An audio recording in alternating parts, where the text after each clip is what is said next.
Earth, the watery planet, our home. Water was perhaps the first thing God created because it was there before light, before the atmosphere, and the Spirit of God moved over it. Genesis 1:2. Water is key to life. It is the signature of a creator God that Moses wrote about in Genesis 1, verses 3 to 9. We find there that in a 48-hour period, God set in place the oceans, land, the atmosphere, and light. Without this foundation, no life would be possible. Evolutionists would have us believe that our atmosphere and oceans came about over millions of years via many foolish, unproven theories. Theories that promote complex life coming out of chaos. But we know better.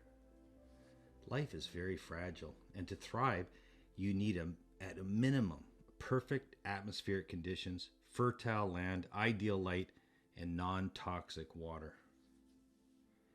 Now fast forward from creation story to 18th dynasty Egypt. There we find that those living under that system were giving credit to their success along the Nile to dozens of gods, such as Num, Enket, Set, Osiris, Ra, and the most connected with the Nile, Happy. So God had to act, and indeed he did. We are told in Exodus 20 that God is a jealous God and thus visited the iniquities of Egypt. So the time was right for God to make himself known. What better way to do this than by manipulating the key components that make life flourish? Controlling light and water would show Egypt that their gods were only wood and stone.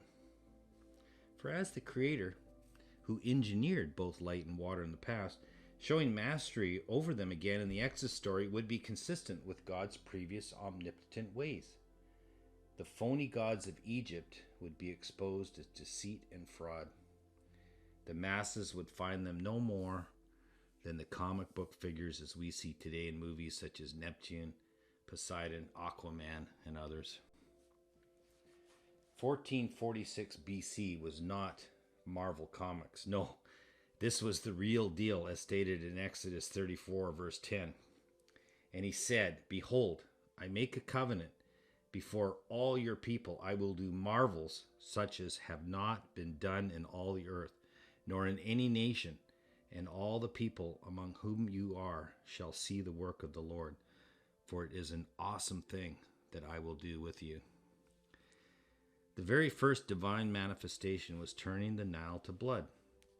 This was essentially inserting a protein solute into the vast waterway on a massive scale. God had earlier loaded vast amounts of sodium chloride in our oceans. In fact, the U.S. Geological Survey estimates that if all the salt from the ocean was piled up across the entire surface of the earth, that layer would be, are you ready for this already? 500 feet deep. I mean, just 1 cubic mile of seawater has 120 million tons of salt. So when the evolutionists tell you that all this salt came from water washing over rocks, well, that explanation doesn't pass the sanity test. Befuddled scientists are only guessing. So now they suggest that ocean water enters the hydrothermal vents along the vast trenches, and an ion exchange occurs within the earth, regulating salt levels. In reality, the salt had to be there from day one for ocean currents to work, for sea life to survive and thrive, and for the ocean to have that extra weight that salt provides to hold the continents in place. Either way, it's much easier to believe God created the salt from day one. God himself made this point quite clearly in Exodus 20, verse 11, where we find him proclaiming that he indeed did make the sea and everything in it. God gives this message again in our time in Revelation 14:6, again reminding us to fear him because he made the seas and springs of water. The springs of water are the reminder of the flood and how both water from above and below covered the earth.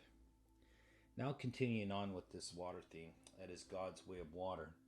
The next miracle involved was an unusual hailstorm that had both fire and ice.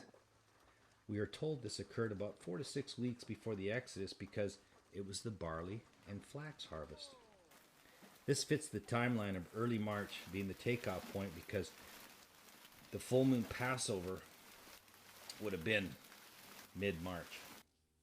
See my video, 1.5 Moons to Sinai. Ice with fire is not natural, even in Iceland, which makes me have to mention what happens to water when it cools to a solid. Instead of becoming heavier, it actually becomes lighter as the molecules chill past the 4 degrees Celsius mark. It is the only known non-metallic substance that becomes lighter as it turns into a solid. If this didn't happen, then life on Earth wouldn't be possible. We now know why this is the case from the modern science of chemistry.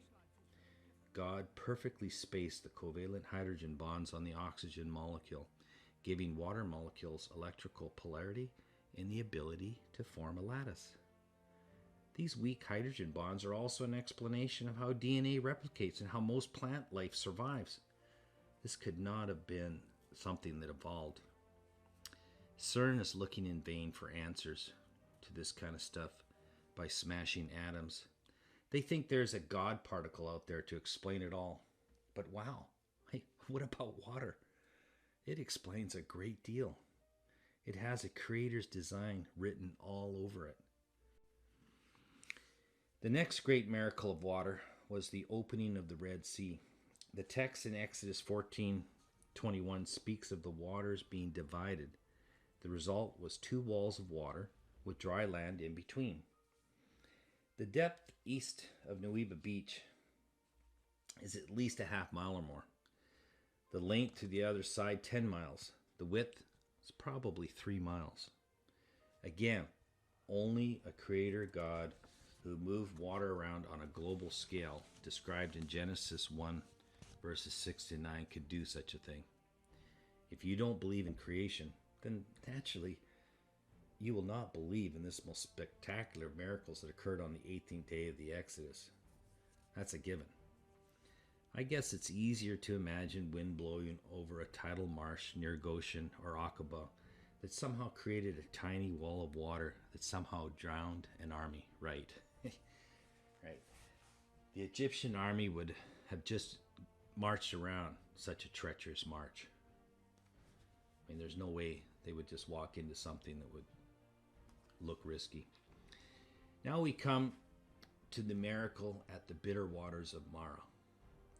This miracle is the opposite of the Nile turning to blood. Instead of solutes going in, God removed them on a grand scale. Marah is located 25 miles from the sea in a dramatic valley fed by a large watershed coming from the Horeb region. The downhill Exodus path to this rain-fed reservoir is flat, very wide, and 7 miles long. We now know that water on the microscopic level can be made crystalline with an appropriate hydrophilic surface, plus light energy or electrical current. Water in this form is free of solutes.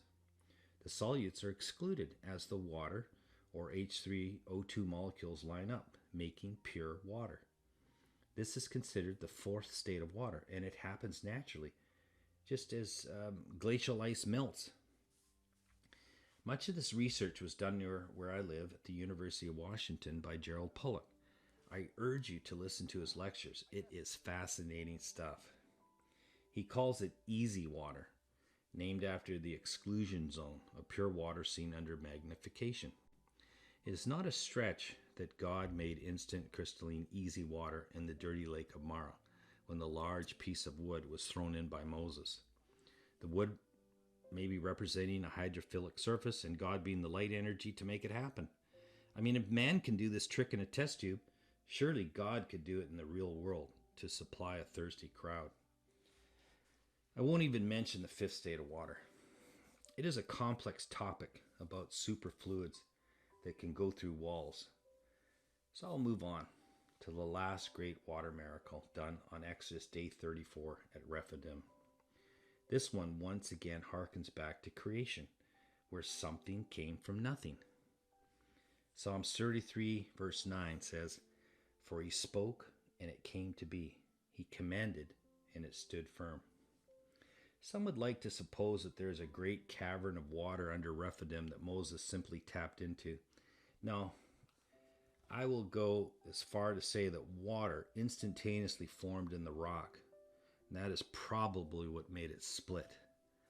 Yes, water is absolutely amazing. We don't know all its secrets. I now want to end with another property of water connected to the Exodus.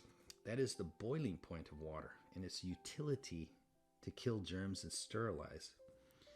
It is commonly believed that Joseph Lister was the first to prevent infection by sterilization, building on Louis Pasteur's method of sterilization and pasteurization.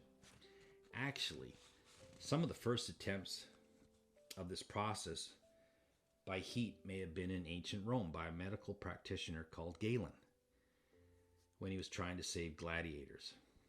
This history is important, but to be more precise, the first account of sterilization to prevent disease was at Mount Sinai. Those instructions were given to Moses at the top of that mountain. We have the written proof in Numbers 31, verses 21 to 23. Many pass this text off as simply a form of ritual cleansing. And indeed, this is how it looks to those that don't understand what it's saying.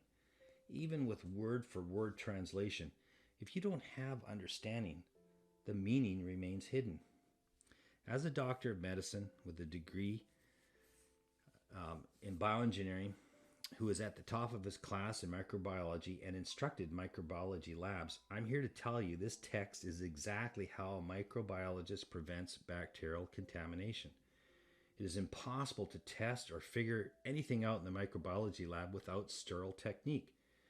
All metals that we used in the lab would pass through a flame, and other objects like glass plates would be boiled.